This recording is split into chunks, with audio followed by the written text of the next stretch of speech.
Damos paso en este momento al siguiente diálogo entre altos ejecutivos. Invitamos en este momento al escenario a los panelistas y al moderador. Diálogo de altos ejecutivos de empresas independientes regionales. Martín Terrado, COO de Geopark. Andrés Sarmiento, director de Sostenibilidad y Asuntos Corporativos de Frontera Energy. Y Matt Motzen, CEO de Parex Resource. Rafael Guzmán, CEO de Jocol. Moderador, Camilo Morales, secretario general de Naturgas.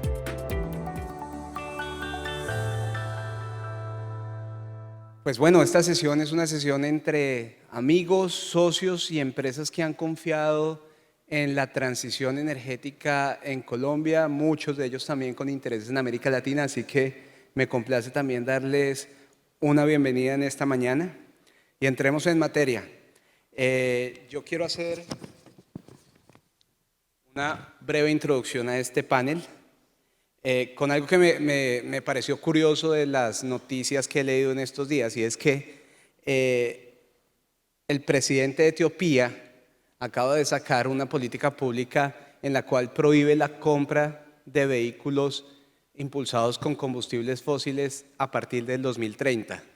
Es curioso, no porque prohíba la compra de combustibles fósiles a partir del 2030, sino porque en Etiopía solo el 50% de la población tiene acceso a la energía eléctrica. Así que es donde empezamos a ver cómo las políticas públicas sí influyen en la gente y tienen un efecto y un daño o un beneficio colateral. El año pasado nosotros desde Naturgas hicimos público un estudio que resalta el porcentaje de emisiones de gases de efecto invernadero de cual la industria de gas natural es responsable. Y este es un dato revelador, solo el 1% de las emisiones del país vienen de la industria de gas natural. 9.8% de las emisiones del sector minero energético. Sin embargo, sigue siendo esta la industria que más promueve, impulsa y desarrolla tecnologías encaminadas a la descarbonización, que es un poco lo que nos congrega el día de hoy acá. Quisiera empezar preguntándole al doctor Rafael Guzmán, Jocol, que es una compañía que le apuesta en su portafolio al gas natural, ¿qué está haciendo en materia de transición energética? Y por supuesto todo esto cómo se ve reflejado en los territorios y a las comunidades donde ustedes llegan. Creo que se va a apoyar de unos slides, ¿verdad? Sí, Camilo, si lo proyectan, por favor. Bueno, yo creo que como todos saben aquí, Jocol hace parte del grupo empresarial Ecopetrol. Ecopetrol tiene un gran programa de transición energética y Jocol pues apoya ese programa desde sus capacidades, desde su tamaño, y eso es lo que voy a conversar. Y lo primero es tal vez por qué es que lo hacemos. Nuestro propósito superior es compartir la vida de Colombia, ser parte de Colombia como lo somos y apoyar el desarrollo de Colombia. Y en ese propósito, por supuesto que la transición energética es una gran responsabilidad que tenemos que realizar. Pero además de ser una responsabilidad, vemos que es una oportunidad para la compañía, pero también es una oportunidad para las personas de las comunidades a las que pertenecemos y donde trabajamos. Y voy a dar algunos ejemplos de por qué esa es una oportunidad también es una responsabilidad y una oportunidad. En Jocol nosotros tenemos que los temas ambientales son un tema de conversación con las comunidades. Por supuesto conversamos de otros temas como empleo, contratación de bienes y servicios y otros temas, pero lo enfocamos en gran parte a la preservación y al mejoramiento del medio ambiente. Nosotros decimos que nosotros no queremos mitigar los impactos ambientales, queremos maximizar los impactos ambientales de forma positiva. Y una forma de hacerla es que en todas nuestras regiones, si ustedes ven en el mapa, las regiones donde opera Jocol, en los llanos, en Huila, Tolima y en toda la costa del Caribe, adoptamos una especie sombrilla, una especie animal o fauna, pero también flora. Y esa es una manera de trabajar conjuntamente con las comunidades y ellos nos apoyan, nos ayudan en esta preservación. Ahora, dentro de la preservación también tenemos manglares, tenemos pasto marino y siembra de árboles. Ustedes ven a la derecha una cifra de 2.5 millones, casi 2.6 millones de árboles, que son los árboles que Jocol ha sembrado, y en el mapa pues se ven el porcentaje distribuidos en todas las zonas donde operamos. Entonces ya comenzamos a hablar de captura de CO2. Manglares, pastos marinos son de las que más capturan, y bueno, todo tipo de árboles en toda la geografía. Tenemos, por supuesto, algo que es fundamental, yo creo que todas las compañías estamos haciendo, y es reducir nuestras propias emisiones. Y en la gráfica ustedes pueden ver que desde el 2019 en realidad comenzamos en este programa, y al final del año 2013 ya habíamos reducido un 30% de nuestras propias emisiones.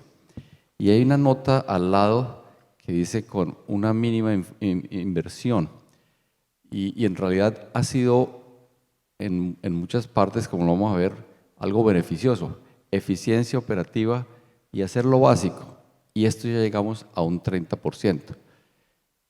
Queremos continuar, obviamente, y seguramente para el futuro veremos mayores inversiones, pero ya el primer camino andado ha sido relativamente sencillo. Al lado tenemos un campo, la foto de un campo, el campo Arjona, que produce gas, y ese campo en realidad puede continuar produciendo por los esfuerzos que hicimos en reducción de CO2, de la misma manera que redujimos las emisiones de CO2 y aumentamos la eficiencia del campo. ¿Qué más estamos haciendo? La eficiencia energética es un propósito de nosotros, y como pueden ver en la parte izquierda superior, esta eficiencia energética ha traído grandes ahorros, 7 millones de dólares para Jocol a la fecha. Otro tema que estamos haciendo, y es la gráfica central abajo, es que en el 2019 tomamos la decisión de tener mayor participación de gas en nuestra producción, y pasamos de un 27-30% a lo que estamos actualmente, un 50-52% de gas, y lo vamos a mantener. Pero volviendo al impacto en las comunidades, la emisión de gases de efecto invernadero por la cocción con leña pues es muy alta, además de los perjuicios que tienen esas familias que cocinan con leña en su propia salud. Y lo que hemos hecho es lanzar un programa de gas social, y a la fecha llegamos cerca a 3.000 familias que han cambiado su modo de cocinar de leña a gas. Esto lo hacemos, entre otras cosas, uniéndonos a todas las compañías de la cadena del gas presentes en Naturgas, distribuidores, transportadores y demás. Y es un gran impacto. A las familias en realidad les cambia la vida cuando pasan de cocinar de leña a gas. Y aquí quiero mostrar un ejemplo del impacto que puede tener esta transición energética en las comunidades. Nosotros operamos un campo en Sucre, el departamento de Sucre, en el municipio de Ovejas, corregimiento Canutal. Producimos 35 millones de pies cúbicos por día. Cuando llegamos, iniciamos a conversar con las comunidades y fijamos planes a largo plazo. Hicimos una prospectiva, planes a largo plazo. Comenzamos por trabajar en desminado, en una zona afectada por la violencia, y removimos unas 2.500 minas antipersonales. Después, mejoramiento de vivienda. Construimos también carreteras, todo conjuntamente con las comunidades. El agua era otro de los temas, entonces acueducto y suministro de agua con pozos profundos. Y entonces comenzamos a tener la dificultad de la energía. ¿De dónde viene esta energía? Colocamos paneles solares. Centro de salud que necesita aire acondicionado, necesita neveras para preservar medicamentos y vacunas, y para operar los diferentes aparatos del centro de salud, también con energía solar. Las escuelas necesitaban mejoramiento, se realizaron, pero estudiar en esta zona donde hay mucho calor durante el día es muy difícil si no se tiene aire acondicionado. Yo creo que el rendimiento debe ser mucho menor. Entonces se dotaron las escuelas con aire acondicionado, con plantas de energía solar. ¿Quién opera esto? La comunidad opera directamente. Ellos saben hacer la operación y el mantenimiento.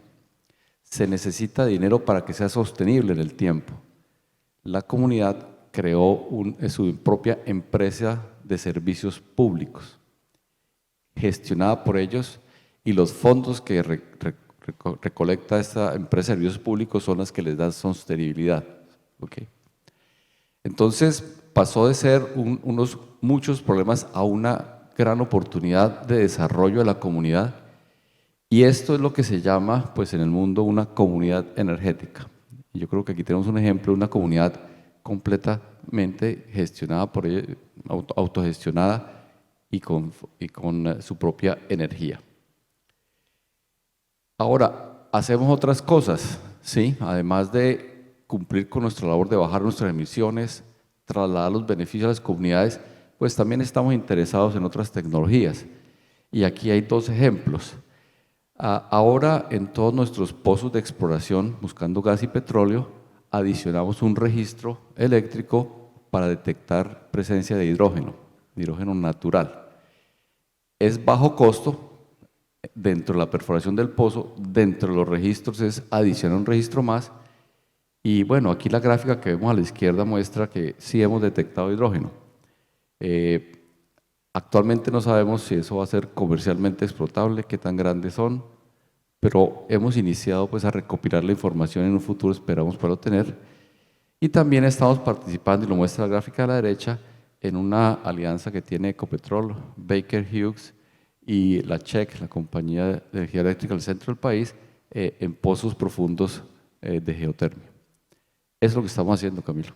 Rafael, me quedan preguntas porque tocaste aspectos ambientales, tecnológicos y sociales, pero aprovechando que en el tema social todas las compañías que están sobre esta mesa hacen unos esfuerzos enormes para consolidar su relacionamiento en el territorio, quisiera aprovechar para hacer una pregunta muy sencilla a todos, y es que si esos esfuerzos que ustedes están haciendo en los territorios son valorados por las comunidades y cómo se ve reflejado en el relacionamiento que tienen con ellas. Martín, no sé si quieras tú adelantarte. ¿Me escuchan bien? Bueno, buen día a todos. Muchísimas gracias a Arpel por la invitación, invitarnos a Geopark a compartir quiénes somos. Es un honor estar en este panel con tres empresas que son socias nuestras, que hemos tenido bloques que arrancamos de cero y en los tres hemos descubierto y estamos produciendo. Así que Andrés, Imad y Rafael, un gusto compartir este tiempo juntos. Compartir un poquito quiénes somos en Geopark. Geopark es una empresa que tenemos 21 años, una empresa independiente que cotizamos en la Bolsa de Nueva York desde el año 2014. Una empresa que tiene la misión de entregar más energía y crecer. Somos moderados a pequeños, pero con una ambición de seguir creciendo y de crear valor y retribuir. Así que espero que durante esta charla le podamos contar cómo retribuimos no solo a nuestros accionistas, sino también a nuestros empleados, a las comunidades y a los gobiernos. En Colombia estamos desde hace alrededor de 12 años y en esos 12 años hemos pasado de cero a ser el segundo operador de crudo, no de gas, pero de crudo, después de Ecopetrol. En lo que se refiere a cuál es nuestro compromiso con el tema de transición energética y con las comunidades, en el año 2021 nosotros presentamos al mercado cuál era nuestra estrategia y nuestros objetivos para reducir nuestras emisiones. Por supuesto que como todos, para el 2050 alcance 1 y 2 es 0, pero nos pusimos también unas metas intermedias, en las cuales la primera meta es que para el 2025 tener una reducción del 35 al 40% de nuestras emisiones. Y y estamos muy orgullosos que hemos cumplido ya el 75% de ese objetivo. El campo principal que tenemos, que se llama Llanos 34, en el centro del país, en Colombia, teníamos unas emisiones de alrededor de 12 kilogramos de dióxido de carbono equivalente por barril y estamos en 7. ¿Cómo lo hemos logrado? Tenemos básicamente 3 patas. La primera pata es incorporar todo lo que es energías renovables en nuestras operaciones. Entonces, en los últimos 3 años, 2 cosas grandes que hicimos fue, una, conectarnos a la red nacional eléctrica. En Colombia la red nacional eléctrica tiene alrededor de entre el 70 y 80% de la energía hidráulica, entonces eso nos ayudó un montón.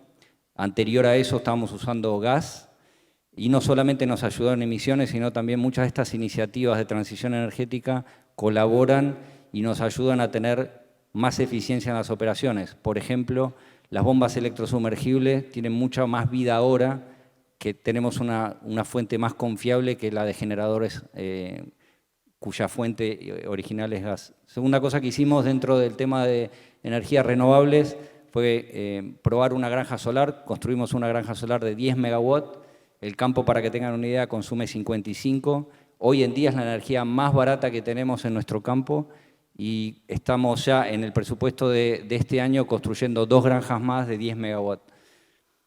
El segundo componente es el asociado a la gestión del metano.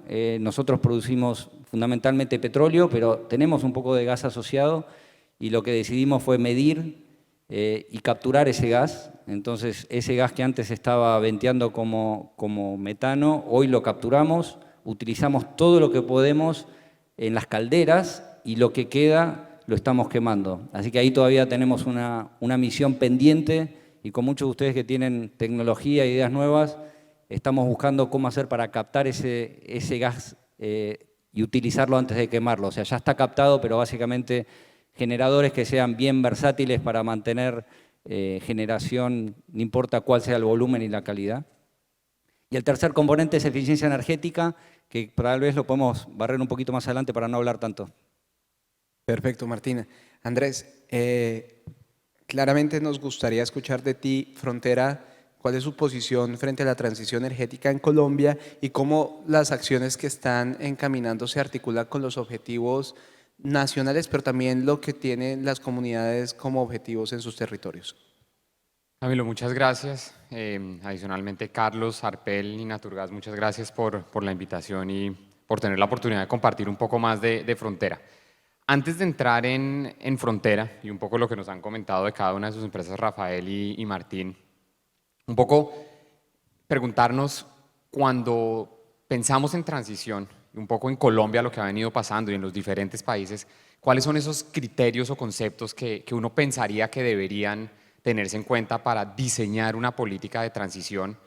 Porque es muy parecido a lo que nosotros hacemos internamente dentro de las compañías. Acá Martín nos comentaba lo que ellos han hecho y cómo se han trazado esas líneas, pero un poco uno piensa hacia el interior, pues, cómo podemos tener una transición que sea segura, ¿cierto? Porque internamente queremos como compañías que poder implementar transiciones a nivel de la compañía que sean seguras.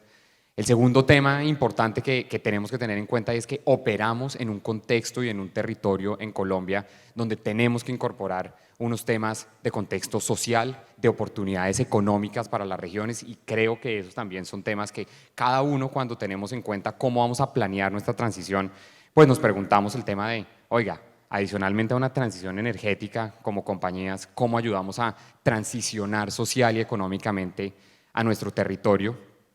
Y definitivamente, pues viene todo este tema de, con la seguridad, con el desarrollo económico y social, cómo garantizamos como compañías que tengamos un escenario de crecimiento también en el futuro.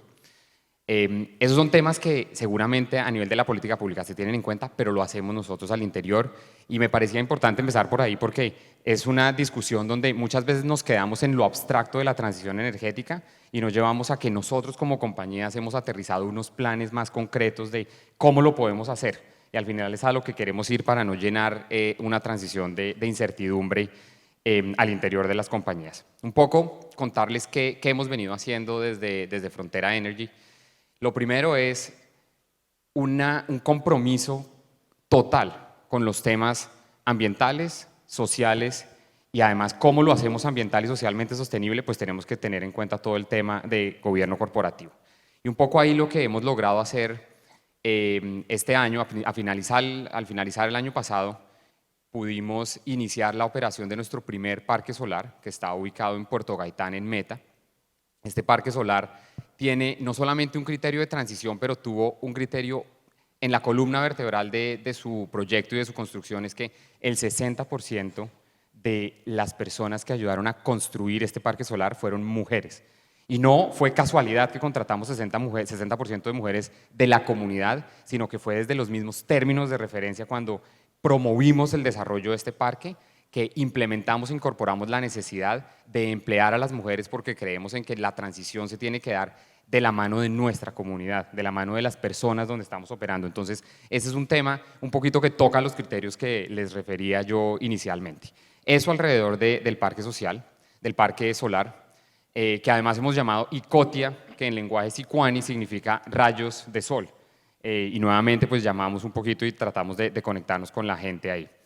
El otro tema, y un poco creo que es un proyecto que va a ser, al menos en lo que representa para Frontera, la economía circular, está dentro de la estructura principal de lo que podemos hacer de las oportunidades de transición. Es que estamos desarrollando en conjunto con Ecopetrol para nuestro campo bloque Quifa, estamos desarrollando la planta de tratamiento y reutilización de agua más asociada a un sector petrolero, asociada a un proyecto petrolero más grande que hay en América Latina y posiblemente una de las más grandes que hay en el mundo. Y todo esto estamos tomando agua, la estamos llevando a una planta que en una primera etapa pensamos estabilizarla cerca de 500.000 barriles por día de agua tratada, pero tiene una capacidad mayor y esta agua posteriormente la estamos llevando a un cultivo de palma de aceite y estamos produciendo fruto de palma de aceite y posteriormente este fruto tiene usos industriales, digamos que la licencia ambiental nos ha dado ese rol de llevarlo a usos industriales. Entonces un poco cuando uno ve, quiero tocar dos proyectos, creo que todos podríamos contar ampliamente lo que estamos haciendo en diferentes temas, pero un poco acá es las transiciones energéticas que estamos planeando nosotros en la compañía no difieren alrededor de un marco y unos conceptos que debemos seguir de las que necesita el país y evidentemente ahí las metas que nos está poniendo el país son fundamentales para que nosotros también desde nuestras compañías podamos seguir transicionando, porque yo sé que acá todos tenemos mucho que compartir y mucho que contarles de cómo hemos nosotros implementado nuestra transición al interior de cada una de las compañías. Gracias, Andrés. Y ahorita volvemos contigo al tema de economía circular porque mencionaste algunos aspectos interesantes que podríamos resaltar. Imad, bienvenido a Colombia. Nos encanta que hayas aceptado esta invitación de Arpel y Naturgas. Parex, bueno, como lo mencionamos, es socio, amigo, una empresa que ha creído en el país también. Cuéntanos un poco cuál es esa percepción que tiene la compañía de la transición energética y qué están haciendo para impulsarla en los territorios. First, thank you for having me here. Arpel, thank you for listening and giving me an excuse to be in this wonderful place called Cartagena. From Parex's perspective, when you come to a place, you need to be a good citizen. You need to make people's life with your presence better than it was without it. And that's how I see energy transition, social investment. Many of the things we do with others. We're partners with Geopark and Llanos 34. We're partners with you guys in Vim. And many of these things you'll hear are connected. We're not working in isolation. We reduce our emission intensity maybe 40% since 2019, approximately, by doing the same things. You move from flaring gas to using it in generation, then you connect to the grid, and ultimately you bring in solar. We also tried to bring in some new technologies like other companies. In our case, it was a geothermal plant to use waste heat from produced water. But for me, if you think strategically for Colombia, the biggest thing which is core of our business participation in energy transition would be natural gas.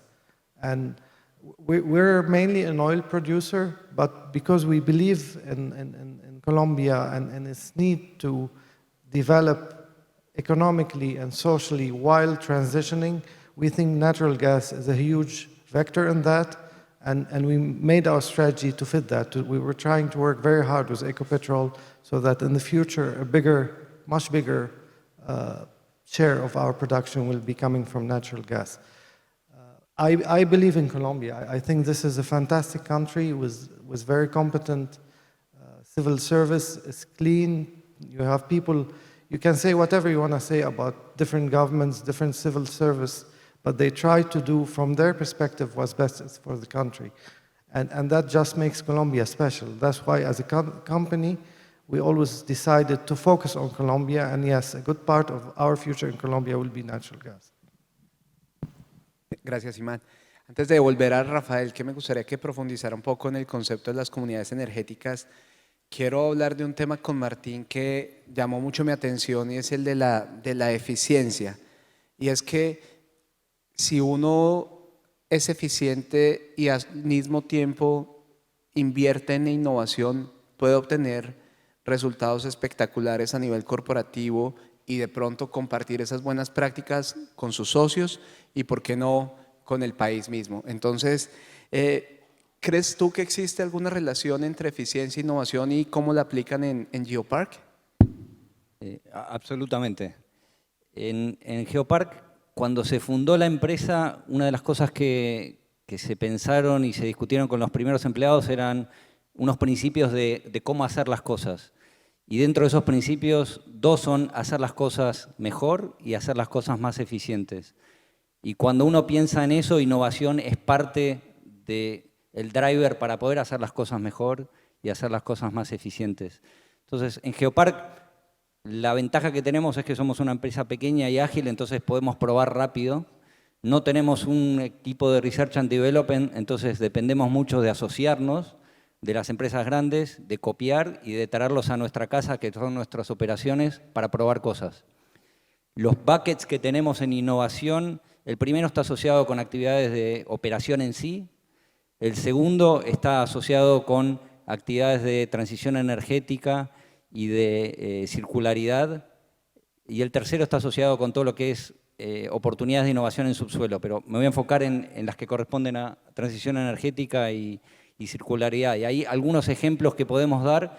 En este momento estamos probando bombas electrosumergibles que en el rotor. La bomba electrosumergible es básicamente la bomba que ponemos más o menos a unos 15.000 pies de profundidad para producir el fluido. Y estamos probando unas bombas que en el rotor tienen imanes y de esa forma consumen menos energía. A la profundidad que estamos nosotros operando en el pasado no se había utilizado. No es un desarrollo nuestro, pero sí pruebas que hacemos con empresas que son especialistas en eso, y ahí ahorramos un 7% de energía. Una bomba igual que produce lo mismo, si no tiene esos magnetos, consume 7% más de energía. Y les cuento una adicional que estamos trabajando en el tema de inteligencia artificial. Gran parte del consumo en un campo de petróleo, a medida que aumenta la producción de agua. Entonces, el 30% del consumo en nuestro campo se debe a las bombas que inyectan agua en pozos inyectores. Ese 30% de consumo está utilizando alrededor de unas 20 bombas de superficie que bombean el fluido, lo ponen a presión y lo bombean. Entonces, con inteligencia artificial lo que estamos viendo es que esa caja negra, básicamente, para los que no somos expertos, nos diga dónde setear cada bomba, y lo estamos por empezar a implementar, y ahí tenemos una oportunidad de ahorrar entre un 5 y un 10% de energía. Eso para nosotros es innovación atado a eficiencia energética. ¿Y es posible ese tipo dentro de la gobernanza que tiene Geopark, ustedes comparten ese tipo de iniciativas de manera libre y abierta con sus socios, o eso ya va más de la mano de acuerdos comerciales? No, absolutamente, compartimos todo y es más, nos copiamos todo. Creo que la industria mejora si nos copiamos. Acá no es, la ventaja competitiva es que lo podamos utilizar y que justamente lo que muchas veces en este ambiente estamos convencidos que somos parte de la transición energética, nos tenemos que unir para contar esto más, y si más operadoras lo pueden hacer, que así sea. Rafael, el tema de comunidades energéticas es un concepto muy amplio. Ustedes de manera empírica la han venido desarrollando en el caso que nos acabaste de mostrar. ¿Cómo piensan llevar el tema de comunidades energéticas al resto de sus operaciones y cómo esto se alinea un poco con los objetivos que tiene tanto el gobierno nacional? Y un bonus por ahí, ¿esto lo han visto de algunas otras experiencias internacionales? Bueno, Camilo, me gustaría comentar sobre lo último que está hablando Martín y la pregunta que le hiciste sobre la colaboración. Sí, yo creo, nosotros lo vemos igual, tenemos que hacer colaboración. Aquí como industria nos estamos jugando más que un pequeño margen de ganancia que uno pueda obtener, nos estamos jugando en la sostenibilidad de la industria. Y si nos ponemos con pequeñeces y no compartimos, todos vamos a perder. Entonces, tenemos la misma visión, somos socios y tenemos la misma visión. Bueno, volviendo a comunidades energéticas, a nosotros en Jocol nos gusta mucho el concepto, porque es la creación de comunidades por ellos mismos, no somos nosotros los que creamos la comunidad, son ellos mismos, y son comunidades que desde el inicio pueden ser netas de carbón cero, con energía solar y demás, y son autogestionadas, y es pasar de proporcionar una asistencia, es decir, no es asistencialismo, es colaborar con el desarrollo de la comunidad. ¿Okay? ¿Fácil de replicar? Yo creo que sí. Yo creo que sí. En varias comunidades estamos intentando y replicándolo. Toma tiempo, no se hace de la noche a la mañana. Las personas tienen que desarrollarse, adquirir conocimientos. Tenemos que caminar juntos en esa perspectiva y cómo queremos vernos hacia el futuro. Y lo otro que hablaba yo de que deben ser sostenibles, autosostenibles, no deben depender de que la industria esté ahí. Nosotros en este campo, 35 millones de pies cúbicos por día, pero no va a durar para siempre. Tiene un tiempo límite, años, ¿no? Digo que no serán décadas, sino años, y vamos a dejar de estar. ¿Y cómo se van qué tipo de energía se van a tener? Ellos tienen que proveerla.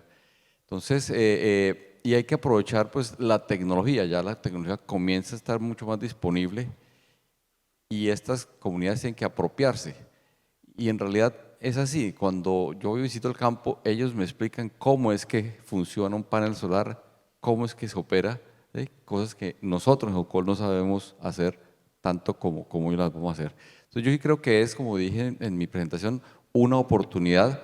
Y alrededor de esta comunidad pues se generan otros tipos, comienzan a haber diferentes formas de inversión, de emprendimientos y hacerse pues sustentables.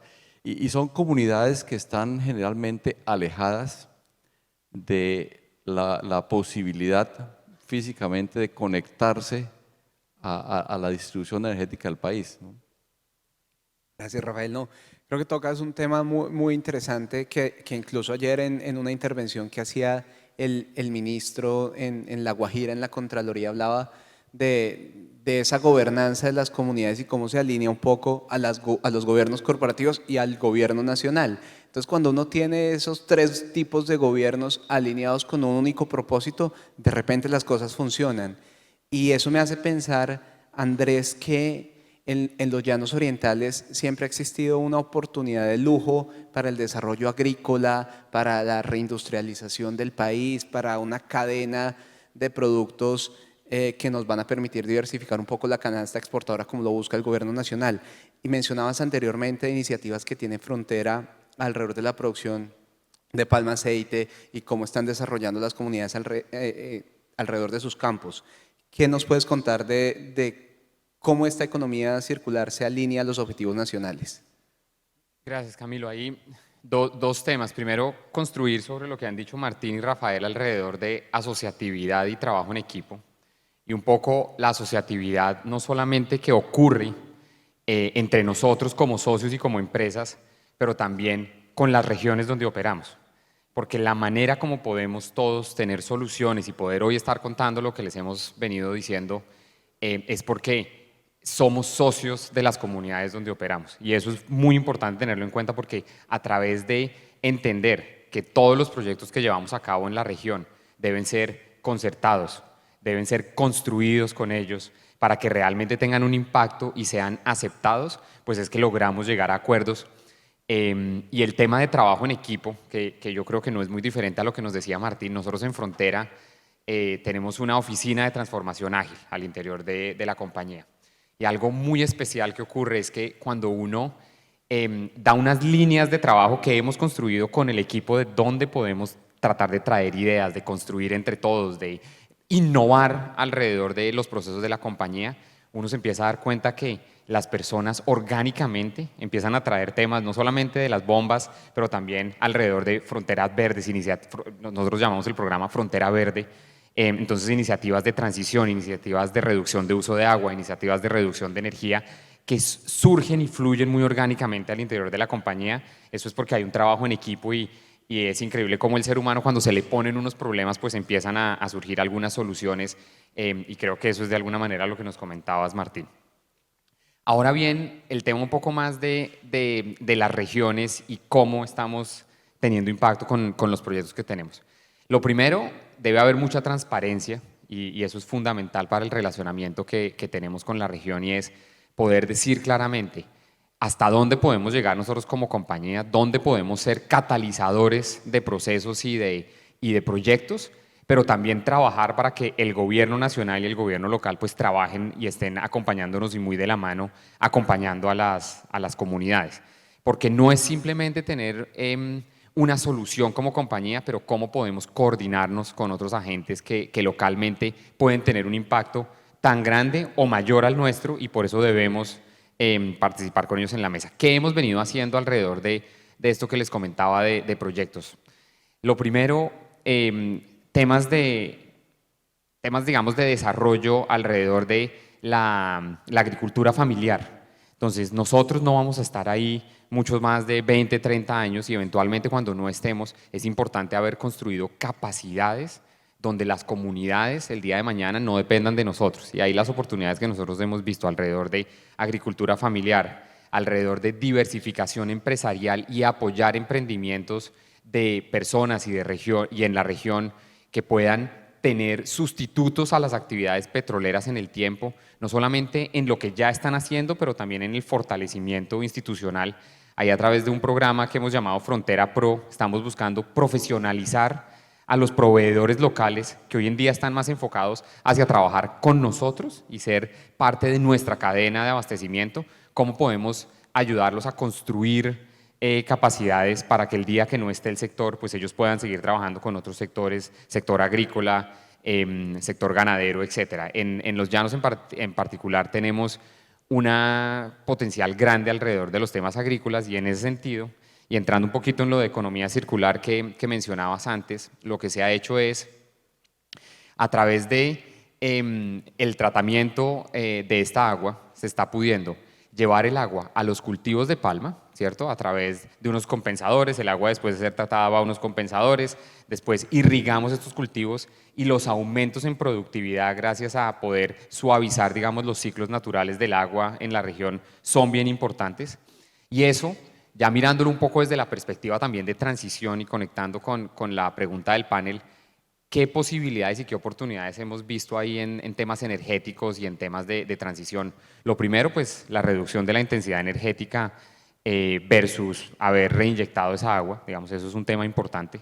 Lo segundo es que pues estamos explorando también oportunidades de qué podemos hacer con esa biomasa, pero estamos en este proceso de estructuración de, más allá del fruto de palma, qué podemos hacer con la biomasa y cómo la podemos llevar también a nuestro mismo proceso energético. Todo esto es para darle circularidad y al final reducir emisiones, reducir consumo de energía, pero también pegarle a un tema importante, y es cómo somos más sostenibles y cómo ayudamos a que los indicadores financieros pues sean cada vez más sostenibles y más competitivos al interior de la compañía. Este tipo de escenarios son ideales para hacer eco de lo que están haciendo las compañías, y resulta increíble porque son esfuerzos que muchas veces pasan por debajo sin tener mucho ruido, y creo que es importante que en este tipo de escenarios lo resaltemos. Y Matt, Yo no puedo quedarme con la gran hoja de vida que tienes y tu vasta experiencia en Europa, y sé que te estás apoyando unas láminas para la siguiente pregunta que te voy a hacer, y es, ¿cómo avanza la transición en Europa en comparación con América Latina y cuáles son esas principales comparaciones que puedes compartir tú con el público el día de hoy? Y si me ayudan con el slide de Matt. Thank you for this question. And these two slides you'll see, I'm passionate about this, so I use them with my kids. I get lots of training here because the first question your kids ask you, yeah, you're in oil and gas, what does that mean? How good or bad it is for the planet? And the reality is we can be efficient in the activity of extracting fossil fuels, but that's still very small percentage of the final emissions coming from the energy we produce. So we cannot escape that fact that our business is about producing right now these fossil fuels. What does that mean to the world? This graph shows the global energy consumption, and it's global because climate change is a global issue. And you'll observe on this graph that we started with wood, added coal, oil, gas, hydronuclear, and now renewables. Not at any time in history would the new energy coming in take out previous consumption. What it does is it adds up. That's what we did as humans. So the percentage of oil or coal will go down as a percentage of the total, but the absolute values went up over history. And why is that? It's because energy is wealth, it's progress. Nobody so far in human being gave up wealth voluntarily. So for me, energy transition is a long-term thing. It's called transition because you don't jump from wood to solar panels in one go. Sometimes if you can substitute wood with gas or gas with hydro, you are winning. And because it is a long-term process. And when you hear news from Europe saying half of our energy comes from renewable, they're talking about the 10% electrical energy that they consume. They're not talking about the heating gas or the industrial gases or other sources of energy emissions, which are the other 80 to 90%. So we're talking about substituting that small bit at the top, which is very expensive already. And that's why this is a decades-long process. This is accumulation of human wealth that we need to change how we do it. Can we move please to the next slide? ¿Nos ayudan con la siguiente lámina, por favor? So this graph shows on the lower axis an exponential consumption of energy. You can call it emission equivalent per country, and to the other axis, social progress, and that's measured by GDP, education, the type of things the United Nations consider as progress related. So you were asking me about Europe. Europe, US, the developed countries are to the right. You can see Colombia somewhere in the middle. The ratio between the emission per capita in the developed world to Colombia is approximately 5-6 times. So even if Europe goes and cuts its emissions by half in 2030, which is a very difficult job, they will still be emitting more than double what Colombia does per capita today. For me, this is the heart of the question we need to ask ourselves. Nobody thinks that emissions are bad or that cutting global warming is not something we want to do. It's about priorities and who pays for it. Like, is it electricity for all? Is it water for all? Is it education? Is it development? And who pays the right share? Currently, the logic that COP sells in the word about emission reductions is we take that line and we move it down by 20%, for example. So what the framework that the big countries in the world agreed on wasn't to say, okay, the emission is harmful, let's go for a target of somewhere where Colombia is, the big ones go down, and we give some space for the people at the bottom. It said everybody reduces by X% compared to a line. Given the strong correlation with progress, that's basically asking people in Bangladesh to keep basically staying in mud houses and not using steel or transportation so that I can enjoy my SUV in Canada. Rich people stay rich, poor people stay poor. And that doesn't even include all the emissions you import by buying industrial products from others. So the question becomes, how do you make these compromises between development and the transition? And for me, I come originally from Lebanon. We get 2 hours of electricity a day and maybe 1 day of water a week. It's very hard to convince somebody in Lebanon that global CO2 emissions is their responsibility. When you look at China in that graph, basically, countries developing over time surround themselves with infrastructure. Like in the US, every human being uses like 15 tons of steel, give or take. For the car, for the house, for the highway, on average, yeah, for industrial. China moved from like 1-2, where India is right now, in that development, to like 6-7. Europe is in the middle, around 10. And Colombia will be around 3 or 4. China, to move to a developed or semi-developed status, used up approximately 15 billion tons of coal. Nothing tells me that India would accept, who's the next China coming, to stay at the 1-2 tons of steel each, because people want to go from their bike to their motorbike to their car.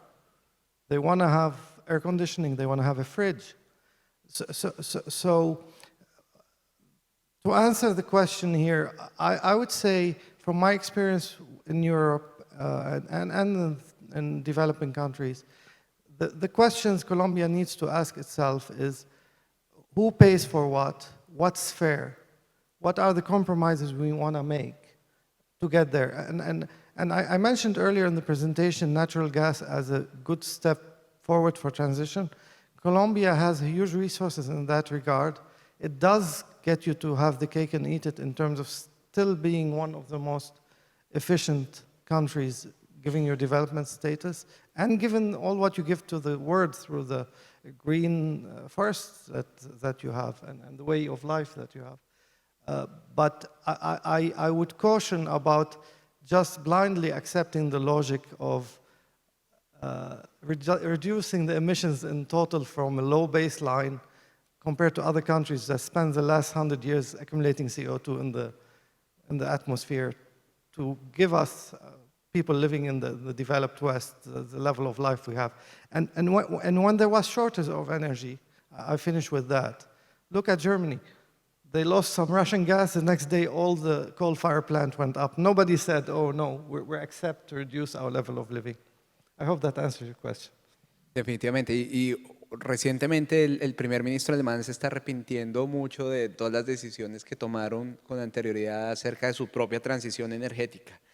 Y Matt, creo que tu respuesta y el paralelo que haces entre América Latina y Europa nos permite y me permite en esta sesión que hemos compartido ir concluyendo que las acciones que ustedes están haciendo en el territorio nos van a permitir, en esa gráfica que mostrabas anteriormente, irnos desplazando más hacia la derecha, mejorando la calidad de vida, el bienestar de los colombianos y facilitando una tarea que en muchas ocasiones, por las complejidades sociales, ambientales, geográficas, ha sido muy difícil de ejecutar por parte del gobierno. Ojo, sin decir que ustedes deban cumplir las funciones del gobierno nacional. Nos quedan un par de minutos y esto no estaba dentro del libreto que el doctor Carlos Garibaldi nos compartió, pero decidimos hacerlo porque también es para que ustedes sepan que durante esta semana hemos impulsado un numeral que es Somos Transición Energética, y la pregunta que quiero hacerle de cierre a cada uno de nuestros invitados es ¿por qué somos transición energética? Adelante, Martín. Esto es para que los periodistas que están viéndonos, los de media, agarren las mejores frases de esta mañana. Bueno, no sé si va a ser la mejor frase, pero sí volver a los orígenes y la misión de Geopark. Como dije al principio, la misión de Geopark es entregar más energía y crecer. Somos una empresa que queremos crecer y estamos convencidos que para crecer tenemos que estar montados arriba del tren de la transición energética. Las empresas que crezcan van a ser las que están alineadas y demostrando que cumplen las metas que se proponen en transición energética. Y lo segundo que dije al principio fue que parte de nuestra misión también es crear valor y retribuir. Crear valor básicamente se resume en ventas, menos costos, etcétera, pero también ahí en ese retribuir, además de retribuir a nuestros empleados, están dos grupos muy importantes, que son los gobiernos y las comunidades. Y esos dos grupos están pidiendo transición energética y por eso es que estamos convencidos de que al hacerlo, creando valor y retribuyéndolo a ellos, una vez más estamos siendo parte de la transición energética. Andrés. Camilo, un comentario muy rápido a lo que nos mostraban en las gráficas y es, en algún estudio hace poco decían que Colombia iba a necesitar cerca del 7% de su Producto Interno Bruto en inversiones para cumplir los compromisos de 2030 y 2050 como se han planteado. Y ahí seguramente vendrá la disyuntiva, Imad, de ¿vamos a invertir todos estos recursos en transición para cumplir esos objetivos o vamos a también hacerlo al mismo tiempo que generamos una transición social, una transición económica que el país también necesita? Yo creo que esas son las disyuntivas que nos planteaba Imad en sus gráficas comparando con Europa, pues que son muy relevantes. Y frente a la pregunta de la transición, no solamente para Frontera, pero lo primero que de reflexión es 3 conclusiones. Necesitamos una transición como la tenemos en las compañías a la colombiana, propia, mejor dicho, una transición que construimos para nosotros, ¿cierto? Que está personalizada y construida para cada compañía y para cada país. Una transición segura. Necesitamos garantizar en esa transición que estamos siendo seguros desde la perspectiva energética, pero también desde unas perspectivas sociales y económicas. Y finalizaría diciendo que tiene que ser una transición incluyente y diversa. Incluyente desde una perspectiva de género, social, que se construye en las comunidades donde operamos y que se construye con el país, en el caso más nacional, y diversa porque hay espacio para que todas las energías, y hoy no hablamos mucho de gas natural, pero hay espacio para que todas las energías acompañemos la transición a medida que podemos ir reduciendo las emisiones como sector y como país. Imad. So you heard my view on transition, and so for me, transition is not energy poverty, it's not energy elimination, it's really transition at a pace that works for each country, given its way the place is developed, and it needs to be a transition for Colombia. With that qualification, if you ask me how to summarize why energy transition is, it is the right thing to do. And any company that's not following what society wants, what the people want, what democracy wants, will become irrelevant. So for any private company to pretend that to disconnect from society because short-term game and not see how that will bring us will become irrelevant. So we believe in Barracks that energy transition is the right thing to do in a way that's good for the place we operate. Rafael. Bueno, comencé a responder a la primera pregunta sin dar las gracias, pero nunca es tarde para dar gracias. Entonces quiero dar las gracias a la invitación de Arpel, Carlos y Naturgas Luz Estela y a mis compañeros de panel. Y bueno, pensando ya en una frase que vaya con Somos Transición Energética, me puse a pensar de por qué es que hacemos esta transición energética. Y uno diría, no, para preservar la vida en el planeta, para hacer sostenible la vida en el planeta. Y entonces se imagina uno un oso polar, ¿no? Se calienta el planeta, se derrite el polo norte y pues no pueden vivir los osos polares. Pero en el planeta también vivimos nosotros, los humanos. Entonces en realidad también es por nuestra propia vida, para poder continuar de manera sostenible nuestra vida, la vida de las personas, la vida de los humanos. ¿Y quién hace entonces, quién va a hacer la transición energética? ¿Quién la va a hacer posible? Seguramente el oso polar no.